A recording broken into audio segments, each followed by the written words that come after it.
Nashtaters here. Welcome back, folks. I just woke up actually, and wow, I'm really happy. I think I was almost in tears when I turned on my computer because we done it, we did it. We hit 100 subscribers, and it seems to be growing even faster than I was hoping for, to be honest. I'm really thankful for you guys, and seriously, you don't understand how much joy this is bringing me. Like, I literally... Alright, breathe, Frank. Breathe, Frank. And yeah, that's my name, folks. My name is Frank, and I truly appreciate you guys so much. You don't understand it. Like, I really do.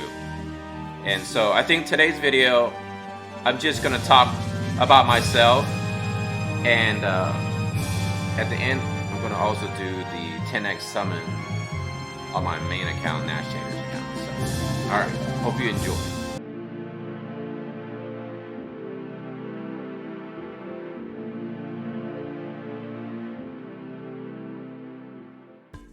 All right, let's just talk about myself a little bit more, and I revealed that my name is actually Frank. And I know some people really enjoy knowing the names, and some people just enjoy calling me, or calling content providers, creators, by their game name or whatever, their channel name is. But I think I'm gonna go forward and kind of do a little mix of Nashtaters and Frank, because Nashtater is the name of my dog, and this channel is pretty much dedicated to him. And sometimes I'll definitely use Frank, so you can call me whatever you want. First things first, though, I just want to give you my first experience of my very first RPG, and there's a little story to that.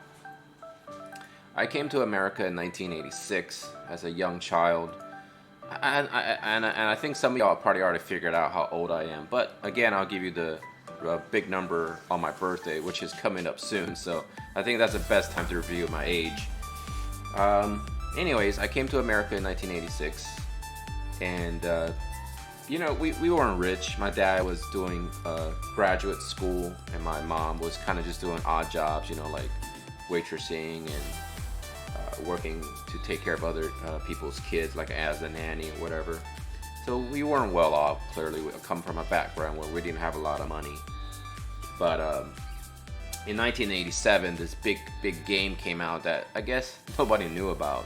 But obviously, it's a humongous deal now, right? In hindsight, nobody really knew too much about it. But it was called Final Fantasy from Square.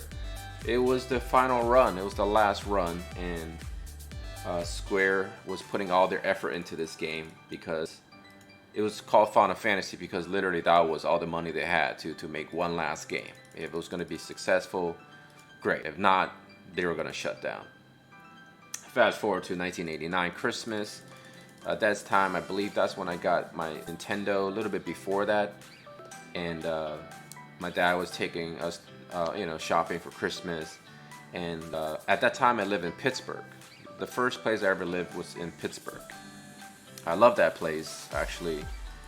Still love that place. I'm a huge Steelers fan, huge Pirates fan, Penguins fan. I'm just a Pittsburgh diehard fan. I really believe in the work ethics that the folks put in Pittsburgh. It's such a nice city in terms of people just working hard, in their life. And you have to admire that.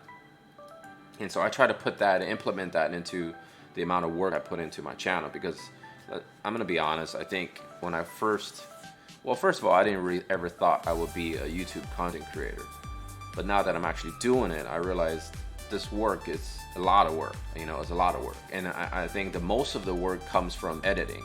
And I already been told this as a heads up, that, the actual recording, trying to throw your little spin and your personalities and whatnot,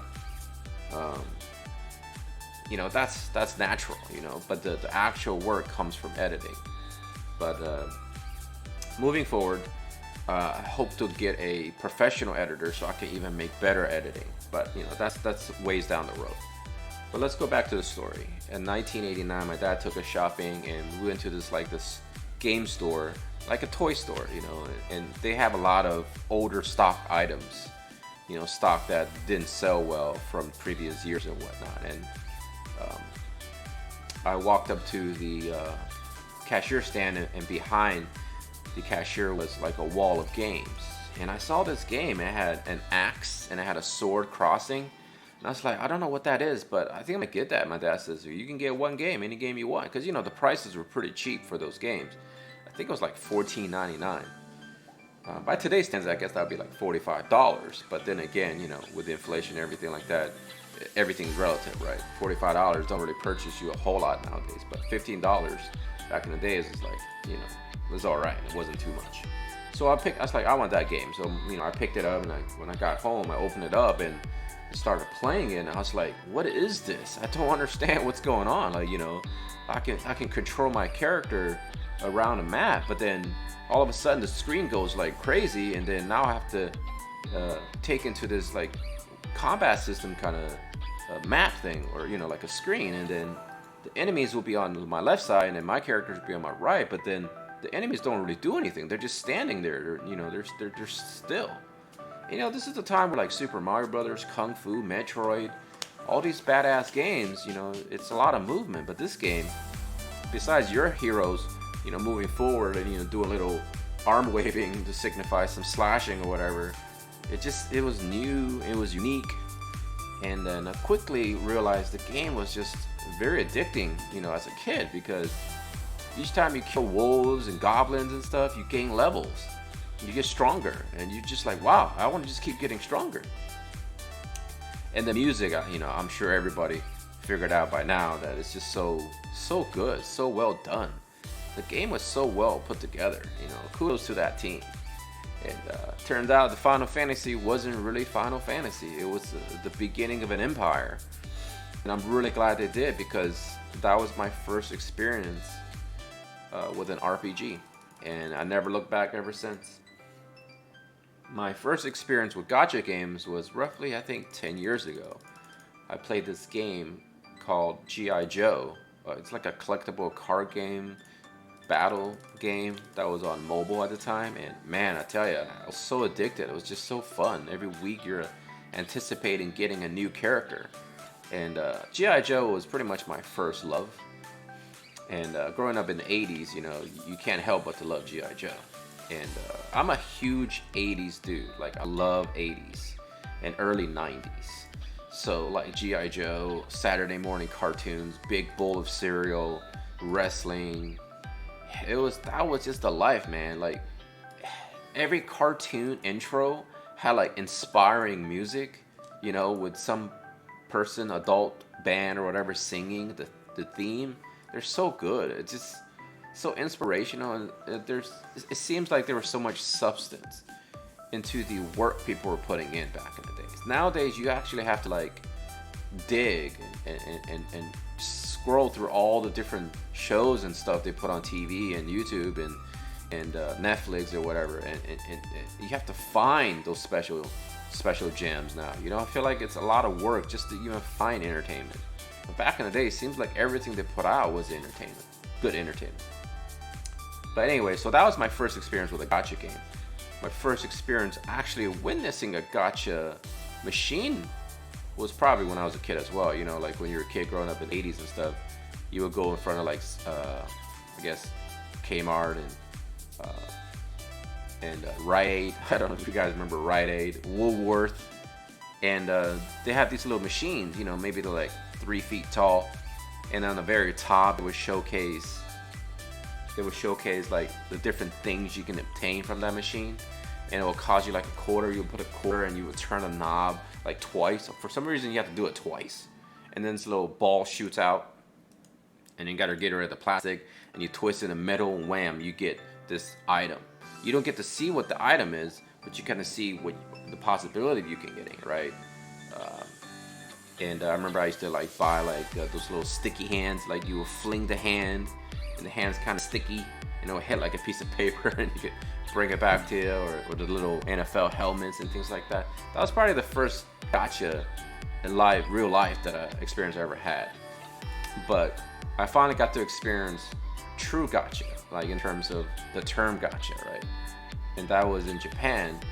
I think it was a couple of years ago when I went to visit Tokyo. And I got to see my very first gacha machine actually at the airport when I first got off. And then I went to Akihabara, which is like Anime Central, Video Game Central. If you do plan on going there, I highly recommend that area if you're into those type of things, which I believe we and I assume we all are, because this is a gaming channel after all. And you know, the machines are probably like, I would say, ranging from like 2 feet to like 4 feet tall. On the tops, the same thing to display the different gacha toys you can get. And there's so much gacha in Japan, like, you know, like anime, like mini food. Like, I know people love to collect mini sushi pieces, and little cute cats and dogs and whatever, and like little weird poses and things like that. There's just so many opportunities to purchase little things, you know. And there's some really high quality stuff too. Like, I'm surprised. I'm a huge Mega Man fan. I mean, I'm a huge gamer, but I'm a huge Mega Man fan. I have like literally the entire collection of the little tiny gachas at that point in time. You know, the stuff that they released for that year. I'm a huge Dragon Ball, so I had a couple of gacha little toys. I mean, they're just so good, so well done, and I think I love it. I love it all. You know, I just absorb everything, and yeah, it's good times. I feel like this game itself, it's pretty much obviously Final Fantasy touches and some gacha touches, and I felt like it was a great time to share my first experiences with those two elements that are a big part of my life right now. And again, I can't thank you guys enough, because without you guys, obviously, as support, and without my fiance, I really want to thank her, by the way. She has been pretty much my pillar to lean on, you know.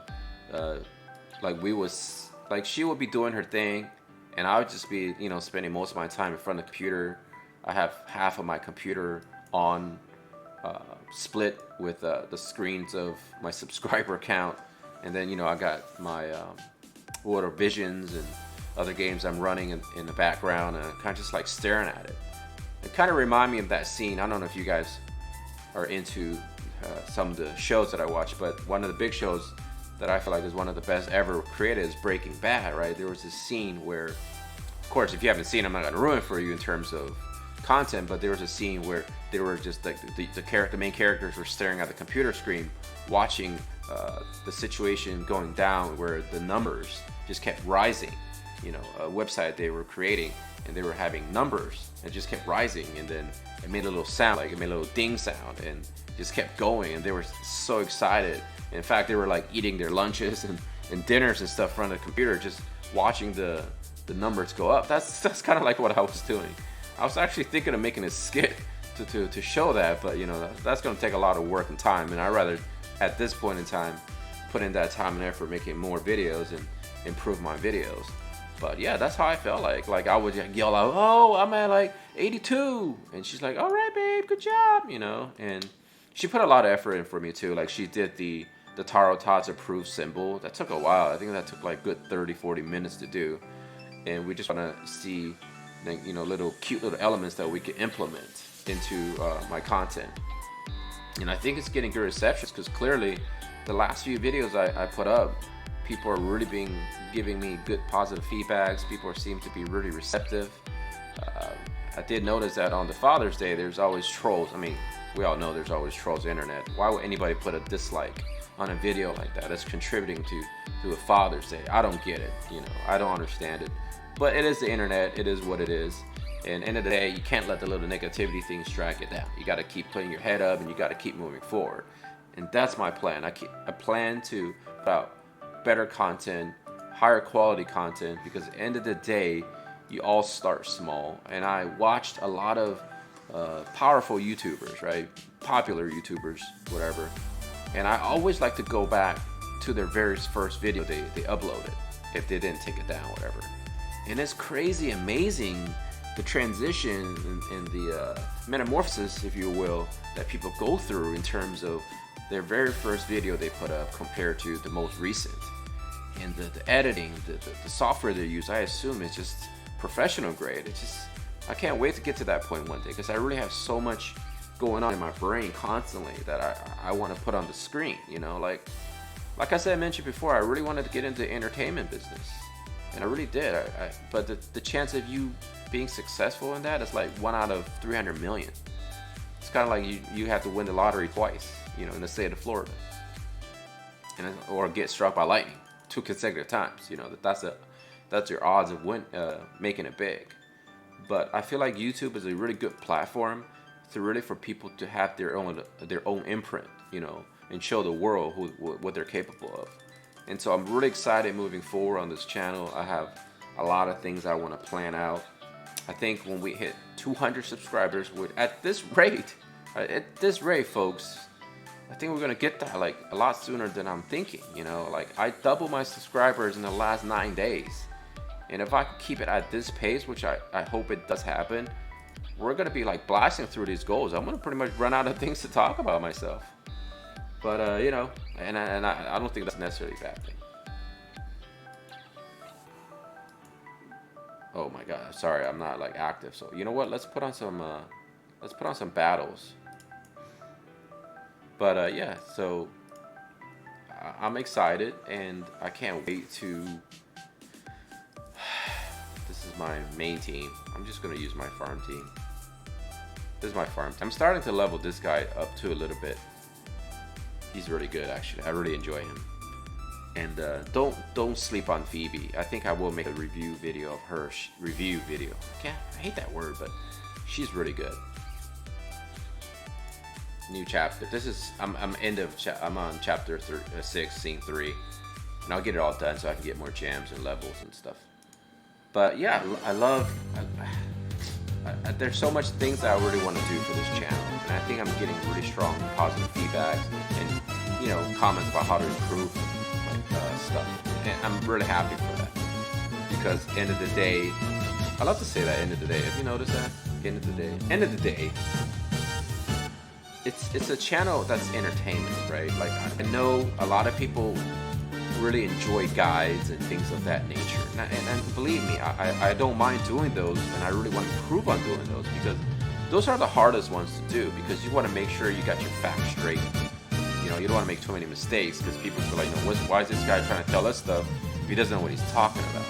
And I do agree with that. I think, sleep. I'm going to showcase videos on the power of CCing in this game for PvE content. It's really powerful. But yeah, so it's like you really want to do your research, and then you want to make sure your editing is nice and crisp. And then videos like this one, where you just kind of like hear me rambling and thanking everyone, it's kind of like natural. You just kind of do things, spit things out, right? And sometimes it's actually comforting to do this type of video in conjunctions with those guides and whatnot. So hopefully I will do more mixes of videos, and I want to review another element of things that I want to do that I think a lot of people do, and I want to perhaps start streaming.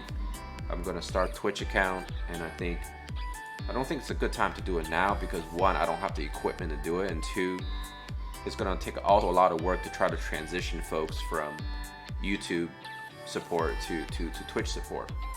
But at the same time, I know some people just enjoy that, because current quarantine situations, there's not a lot of room for social interactions, and as a streamer, I can kind of just like talk, and chat with people. And it's a really good way for me to maintain that social interactions with different folks across the planet. So I think that is something I do want to implement and do. And that way, that kind of gives me more content to do, right? Because I could take a stream, edit up real good, condense into 20-30 minutes, some of the highlights and whatnot, and then put that as a content as well on the channel. So I think that's a great idea, because I watch a lot of YouTubers, and a lot of them do the same, because that's a great way to show different things that you're doing as a streamer. I never liked the idea of people just putting their entire stream on YouTube, because one, it takes a long time to upload. Two, why would anybody sit there for the whole thing? Well, they can just go to Twitch and just watch the replay of that video. I think highlights is where you can really shine as an actual creator, because you can really input your creativity into the editing aspect and make it kind of enjoyable episode of a slice of your life, of that day. So I can't wait for that. But let's go ahead and just do that summon on this account, because I wanted to save it, because I know people who end up watching this specific thank you video I want to be kind of somewhat rewarded as well, besides hearing the words thank you over and over again. So I think it's kind of always a little treat to do a little summon session. I think once I start getting monetized, like I said before, my goal is to put almost everything I make back into the game, because I want to get better equipment. I want to get a nice camera so I can start doing face reveals, and of course live while I'm recording the video. I want to have people to see my face, and of course my dogs. So I want to do all that, and it's going to take some cash. So I think that's where the monetizing will come in. And then of course I'll buy gems to summon for characters and units, whatever that I'm hoping to get, and then start building more powerful units. And of course I am going to do a show and tell on this account. I kind of want to do it really fast here so that you don't see who I have, but this account, few bucks spent, but it's making super nice progress. So I do want to showcase that. I think I want to do that for next week. I want to save it for next week, so that way going forward monthly I want to alternate between the two accounts, right? One week will be the complete I Love Zazan account, and then the Nashtaters account. Thank you for making it all the way through to the end here. Let's go ahead and do a summoning video. If you haven't seen my other video where I've been talking about the updates of the game, check it out. There's a little surprise at the end when I summon the free 10x. I don't want to reveal it, who I got. But this one, for this account, really, I'm just looking for maybe Whisper, because I love to collect tanks. And if I can get Ayaka, oh my gosh, Ayaka, Whisper, my #1 priorities. Of course, Salir wouldn't be too bad either, because I do really enjoy her. She's just so cute, like she's a cute, massive damage dealer. She's like being cutie, and then bam, she kills you, right? I think getting Lucia wouldn't be too bad, because she'll go right onto my farming team and just kind of make the runs much faster. But it's okay if I don't get her, because I still have Yerma, who does really well on the Chocolate Flunray, by the way. And if you haven't checked that out, check out Cabbage's level 99 Yerma review. I mean, that's awesome. He makes really good content. I know I can't compete against Senpai, right? Because that's what he is, a Senpai to a lot of us. But I'm gonna try, because I do honestly watch his videos, every single one of them, and I try to learn from his art form, because he is an artist. All right, enough yapping. Let's just get to some fun here. All right, here we go. Gold, silver, gold, silver, gold, silver. All right, Seinfeld. Love Seinfeld. Well, it is gold. So we know for a fact that this is gold, because when you saw that it did show gold, right? So the big thing is, can these two change? It did not change, and it wasn't a new unit either. Fina's good. Fina may be a unit I built eventually because of the charm on her TMR. I think for tower, it's really nice. Doesn't look like we're going to get a whole lot. I haven't really had much luck in terms of double Fina. I haven't had a luck in terms of what's the word here? Getting nice units on 10 pools on this account. Maybe they know because I dropped a few bucks, so they're like, whatever. I was quite honestly hoping for Ayaka, because of the fact that if you spend $1 a day, you can get a decent amount of shards on her. But again, on this specific purchase, all you needed to spend is 99 cents. So 99 cents here, 99 cents here. You can get the rainbow spheres. But when I was doing the going over the news on my last video, I realized I did not go over this, which could be a big thing for some folks. I'm not sure exactly if this is a good deal or not. 2,000 pay gems for 10 rainbow spheres.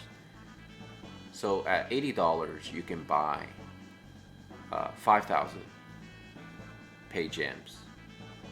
So And then you get, I believe, 5 rainbow spheres on certain packages. So I don't know if that's really worth 200 page gems per sphere. I don't know. But anyways, that's it for me. Thank you very much again. Let's go ahead and hit that 200. That's our next goal. You know, I don't think too far ahead. I just like to set up small goals. Let's hit that 200 and we'll make another thank you video. Hopefully it will come way before Warrior of Light gets released.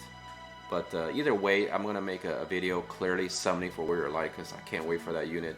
And I think at that point I am willing to drop some money to if I run out of gem before I get him, obviously. But hopefully it shouldn't take too many. Praying to the RNG gods. But yeah, thank you very much. Take care of yourself and all your loved ones. Nashtaters. Well, let's see. Frank out of here.